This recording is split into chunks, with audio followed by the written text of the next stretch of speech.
মসজিদুন নবী শরীফের মুয়াজ্জিন ছিলেন হযরতে বিলাল। এখানে আমি দেখলাম এখানে একটা মসজিদ আছে আর মেন রোডে একটা মসজিদ আছে। তো মাশাআল্লাহ মসজিদগুলো খুব ভালো। এখানকার মুয়াজ্জিন সেও মুয়াজ্জিন আর হযরতে বিলাল ছিল সেও মুয়াজ্জিন। তবে দুই মুয়াজ্জিনের মধ্যে পার্থক্য কি এটা আপনাদের দেখাবো। একদিন হঠাৎ করে সাহাবায়ে কেরামগণ মিলে তারা যুক্তি করেছে, তারা মিটিং বসালো। কি মিটিং? যে বিলালকে আর আমরা মুয়াজ্জিন ডাকবো না। কেন? বলে বিলালের মুখের মানে কণ্ঠ, বিলালের কণ্ঠ ভালো নয়, বিলালের কণ্ঠ আমাদের পছন্দ নয়। এবং হযরতে বিলাল ছিলেন তোতলা, বিলালের আজান নাকি শুদ্ধ হতো না। এই জন্য সাহাবায়ে কেরামগণ মিলে মিটিং বসালো যে হযরতে বিলালকে আর মুয়াজ্জিন ডাকা হবে না, বিলালকে মুয়াজ্জিন থেকে বাদ দেওয়া হবে। সেই বিলাল কেমন নবী প্রেমিক ছিল, নবীকে কেমন ভালোবাসতো, কবি ছন্দের মাধ্যমে লিখছে, খুব মনোযোগ দিয়ে শুনবেন। ভেসে আসে মিনার হতে মধুর আযান, যে আযান মুগ্ধ ছিল স্বয়ং রহমান। ভেসে আসে মিনার হতে মধুর আযান, যে আযান মুগ্ধ ছিল স্বয়ং রহমান। ভেসে আসে মিনার হতে মধুর আযান, যে আযান মুগ্ধ ছিল স্বয়ং রহমান। যার সুরে ছিল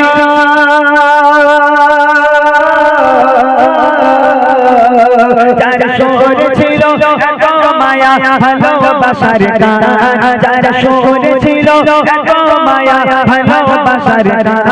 যে আযান না হাকিলে পাখি গাইতো না গান, যে আযান না হাকিলে পাখি গাইতো না গান। ভেসে আসে মিনার হতে মধুর আযান, যে আযান মুগ্ধ ছিল স্বয়ং রহমান। সাহাবায়ে কেরামগণ মিটিং বসালো। মিটিং করে তারা যুক্তি করলো বিলালের কণ্ঠ ভালো নয়, বিলাল ছিলেন তোতলা, বিলালের আওয়াজ শুদ্ধ নয়। অর্থাৎ বিলালকে বাদ দিয়ে একজন কারি সাহেব সাহাবা যার কণ্ঠ মধুর মতো, এইরকম একটা মধুর মতো কণ্ঠের অধিকারীকে আমরা মুয়াজ্জিন বানাবো। বিলালের কাছে গিয়ে বললে, হে বিলাল, আজ থেকে তোমার আর আজান দেওয়ার দরকার নেই, আজ থেকে আমরা অন্য মুয়াজ্জিনকে ঠিক করলাম। আহা, বিলালের মনের কষ্ট দেখেন। একদিন সাহাবারা মিলে নবীকে বলে, কণ্ঠ তাহার লাগে না ভালো, আছে ভরা ভুলে। একদিন সাহাবারা মিলে নবীকে বলে, কণ্ঠ তাহার লাগে না ভালো, আছে ভরা ভুলে। হবে না দিতে আজান তাহার আর কোনো দিন, রাখবো মোরা মধুর সুরে আর মুয়াজ্জিন। এই কথা শুনে এই কথা শুনে কেঁদে কেঁদে বিলাল পেরেশান, এই কথা শুনে কেঁদে কেঁদে বিলাল পেরেশান। লাগে না কেন ভালো আমার কণ্ঠের আহ্বান, লাগে না কেন ভালো আমার কণ্ঠের আহ্বান। ভেসে আসে মিনার হতে মধুর আযান, যে আযান মুগ্ধ ছিল স্বয়ং রহমান। এইবারে দেখেন বিলাল বাড়ি গেল। সারা রাত বিলাল ঘুমায় না, নামাজের পাটি ফেলে আল্লাহর কাছে কাঁদতে কাঁদতে পুরো জামা কাপড় ভিজিয়ে ফেলেছে।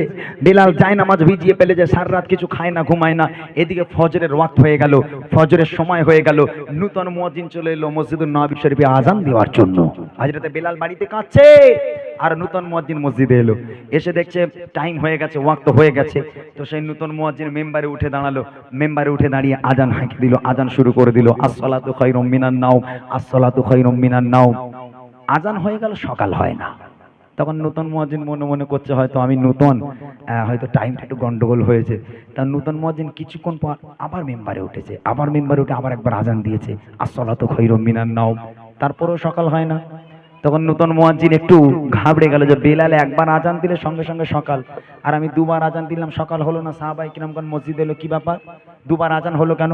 নতুন মুয়াজ্জিন বলছে, বলে ভাই দেখেন আজান দিচ্ছি সকাল হয় না। তখন সাহাবায়ে কেরামগণ মিলে আবার বলছে, এই মুয়াজ্জিন আবার এসো।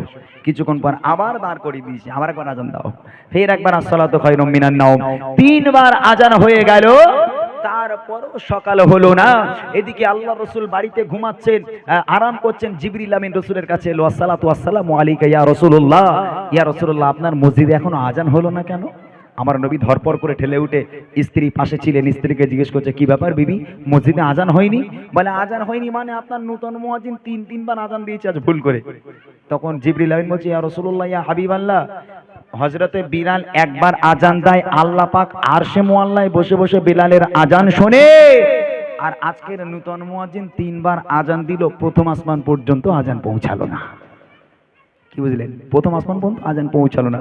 আল্লাহ রাসূল এবার ধরপড় করে ঠেলে উঠে মসজিদের দিকে এগিয়ে গেল, দেখতে যাচ্ছে ব্যাপারটা কি। তারপর দেখেন কবি লিখছে এবার ফজর দেদাকে নতুন মুয়াজ্জিন কাটে না আকার যেমন সকাল হতো প্রতিদিন, তিনবারে মেম্বারে উঠে আজান হয়ে যায়, তারপরেও কেন কাটে না রাত সকাল লাগি হয়।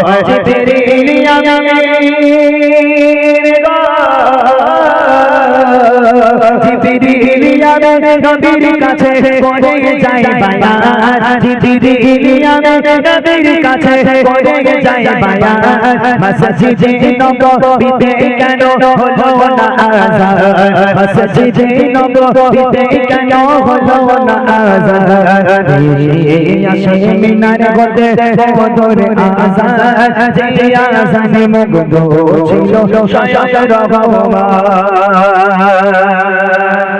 এইবারে দেখেন আমার নবী পাক গিয়ে যখন বুঝলো যে তিনবার আজান হয়েছে সকাল হয় না, জিবরিল আমিন আবার এলো রাসূলের কাছে, ইয়া রাসূলুল্লাহ ইয়া হাবিবাল্লাহ, আল্লাহ পাক আল্লাহ তাআলা আমাকে বলে পাঠিয়েছে যে আপনার বিলাল যদি একবার আজান দেয় সকাল হয়ে যায়, আর এই নূতন মুয়াজ্জিন তিনবার কেন যদি কাল কিয়ামত পর্যন্ত একভাবে আজান দিয়ে যায়, তারপরও সকালের মুখ কেউ দেখতে পাবে না, যতক্ষণ বিলাল মেম্বারে না দাঁড়াবে সকাল হবে না। আমার নবী পাক বলে বিলালকে ডেকে আনো। সঙ্গে সঙ্গে বিলালের বাড়িতে যাওয়া হলো, গিয়ে দেখছে বিলাল হাউ হাউ করে কান্নাকাটি করছে, আল্লাহর কাছে কাঁদছে, আল্লাহ আমি তো ইচ্ছে করে কালো হইনি, আল্লাহ আমি তো ইচ্ছে করে তোতলা হইনি, আল্লাহ তুমি আমাকে তোতলা করেছো। যে মসজিদের ইমাম আমার নবী, সেই মসজিদের মুয়াজ্জিন ছিলাম আমি, আল্লাহ আল্লাহ আমার দোয়া কি কবুল করো, পুনরায় আমাকে মুয়াজ্জিন করে দাও। আল্লাহ পাক দোয়া কি কবুল করেছে। এই বিলাল চলো, নবী পাক ডাকছে, বিলালকে নিয়ে যাওয়া হলো মসজিদে। বিলাল মসজিদে যেই এসে দাঁড়ালো, আমার নবী পাক মুচকি হাসিতে বলছে বিলাল মেম্বারে এসো, বিলাল মেম্বারে এসো। তখন হযরতে বিলাল নবীর পানে তাকাতে তাকাতে মুচকি হাসতে হাসতে মেম্বারে উঠে শুরু করেছে, আসসালাতু খায়রুম মিনান নাওম।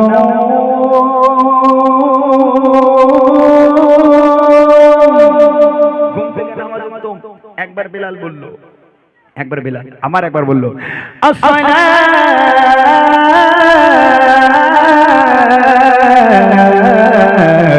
খায়রুম মিনান নাওম। ঘুম থেকে নামাজ উত্তম। যে আসসালাতু খায়রুম মিনান নাওম বলেছে, আল্লাহ পাক আল্লাহ তাআলা আধারকে সরিয়ে দিয়ে আমার আল্লাহ পাক সূর্যের কিরণকে উদয় করে দিয়েছে, পাখিদের ডাকতে শুরু করে দিয়েছে। জোরে বলুন না সুবহানাল্লাহ।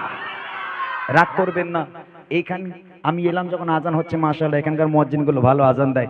কিছু কিছু জায়গায় আমরা ভাই অনুষ্ঠানে যাই, মুয়াজ্জিন আজান দেয়, শুনলে পাগলা হয়ে যাবেন।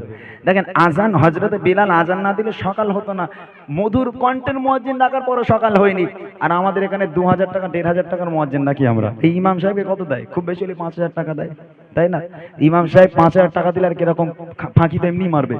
মুয়াজ্জিনকে যদি 1500 টাকা দাও, তাহলে কি যুবক একটা কারি সাহেব কি মুয়াজ্জিন করবে? সেই থুরথুরে বুড়ো যাতে দাঁত নেই বলে আসসালাতু খায়রুন মিনান নাওম। ও আল্লাহ কি বলে কিছু বোঝাই যায় না। ভোরের বেলা আজান হবে পাগলা হয়ে যাবেন। আবার এক জায়গায় বলে হাইয়া আলাস ফালাহ, হাইয়া আলাস ফালাহ। যারা মক্কা শরীফে যায়, যারা হজ পালনে যায়, তারা জানে যখন আজান হবে মক্কা শরীফে, একটা মানুষ আর এক পা তুলতে পারবে না, থমকে দাঁড়িয়ে যাবে আজান শুনে। মক্কা শরীফে মদিনা শরীফে যখন আজান হয়, আল্লাহু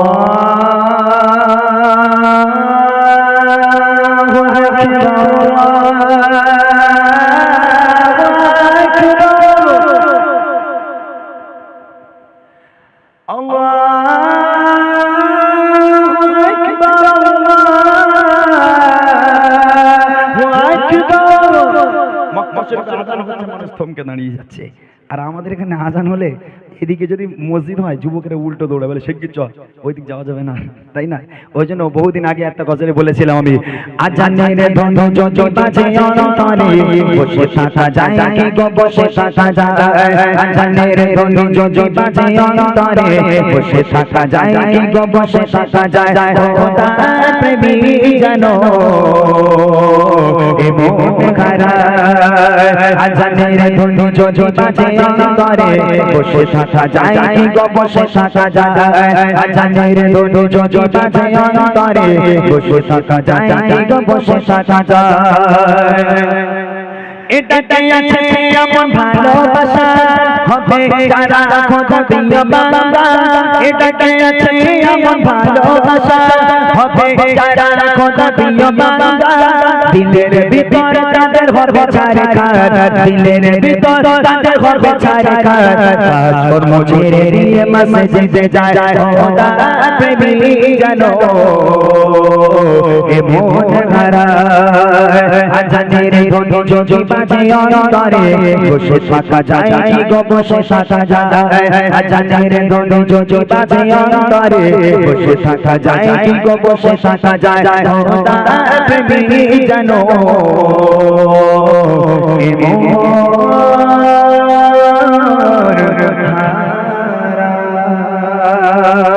নারে তাকবীর, আরো জোরে বলে নারে তাকবীর।